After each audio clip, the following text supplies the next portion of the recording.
آقا اول از احمد آقا دست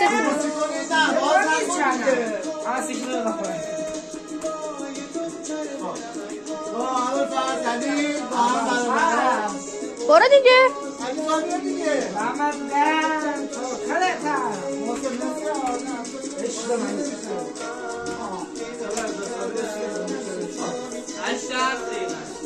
بیا محسن تولدت مبارک.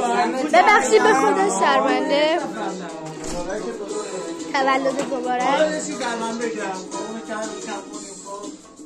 این برای یه چیز بهتون بگم، یه پند نصیحت پند چیز آموزنده آمیونی. حالا اینا مالیه خب، ولی هر موقع میخواد یه چیزی بدید به کسی، کادویی بدید به کسی که موندگار باشه واسه همیشه، حالا اشری مثلا یه لباس نه یه چیز پلاستیکی یادگاری یا یه سیم شارژری سریع شارژری خب سریع شارژری میدید بذار مثلا اون سریع شارژری مثلا شاید واسش 5 سال بمونه 4 سال بمونه و هر موقع میزنه به یادتون میفته. مثلا میگه این کادو تولد مثلا علی بود پارسال به من داد. این یادگاری ها بیشتر میمونه تا مثلا حالا پول نه یا چیز دیگه.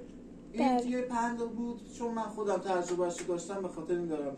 من مثلا الان یه گردنبند از رفیقم دارم بالای 17 سال اون گردنبند داره. هر موقع میندازم به یاد مثلا مرحوم رفیقم میافتم.